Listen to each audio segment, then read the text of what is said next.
Hello, good evening everyone. सगळ्यांचं welcome करतो आपल्या यूट्यूब चॅनल ट्रेड विथ अनिशमध्ये. आज एक मल्टी बिगर स्टॉक जो आहे मी ॲनालिसिस करतोय. त्याचं नाव आहे Bajaj Hindustan sugar limited. Monthly time फ्रेमवर ॲनालिसिस करतोय आणि या स्टॉकची आज मी तुम्हाला माझ्याकडून मी ॲनालिसिस करणार आहे. बट कोणालाही फायनान्शियल ॲडवायझर नाही आहे की तुम्ही हा स्टॉक बायच करा. तुम्ही तुमचं ॲनालिसिस पण करा याच्यामध्ये. मी आज फक्त तुम्हाला माझा ॲनालिसिस शो करणार आहे.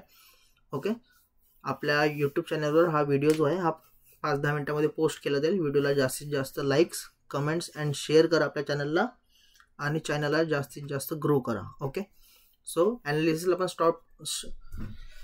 करायला स्टार्ट करूया ॲनालिसिस. ओके, सो आज इथे एक बघा 2012 पासून ते आज 2024. ओके, म्हणजे अराउंड ह्याच्यानंतर 12 वर्षांनी आज या स्टॉकमध्ये एक नॉर्मल ब्रेकआउट बघायला भेटतोय. ओके, सो ॲनालिसिस जे आहे ते तुम्हाला दाखवतोय मी करून आता इथे. ठीक आहे, हे बघा 2012 इथे. ठीक आहे, खाली 2012 आहे. या रेंज नंतर आज हा जो स्टॉक जो इथे आहे हा आज ब्रेकआउटच्या लेवल्सला आलेला आहे इथे. ओके, सो याच्यामध्ये आज मी तुम्हाला टार्गेट सजेस्ट करणार आहे. ह्याचा जरासा लॉंग व्ह्यू असेल, शॉर्ट व्ह्यू नाही आहे, हा लॉंग व्ह्यूचा आहे, पण रिटर्न देणार हे नक्की आहे.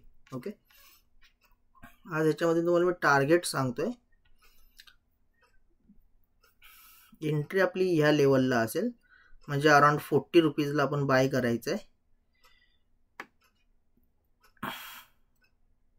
आणि माझा अराउंड 13 रुपयाचा स्टॉप लॉस आणि टार्गेट जो याच्यामध्ये माझा बनतोय अराउंड 165 पॉईंट्सचा. सो सगळ्यात पहिल्या याच्यामध्ये टार्गेट जो असणार आहे हा 123 रुपये असणार आहे. आणि जर 123 रुपये ब्रेकआउट होतोय सो आपला नेक्स्ट टार्गेट असेल 205 रुपये. ओके, सो तुम्ही पण ह्याच्यामध्ये तुमचं ॲनालिसिस करा. ओके, व्हिडिओला आपल्या ह्या जास्तीत जास्त शेअर करा. ठीक आहे, जेणेकरून तुम्हाला ह्याचे ॲनालिसिस समजेल प्रॉपरली आणि तुम्ही ह्याच्यामध्ये इन्व्हेस्ट करू शकता. हा एक माझा व्ह्यू आहे जो मी तुमच्याशी शेअर केलेला आहे. ओके, तुम्ही तुमचं स्वतःचं ॲनालिसिस करा आणि जो स्टॉकमध्ये ती एंट्री करा. Thank you and welcome.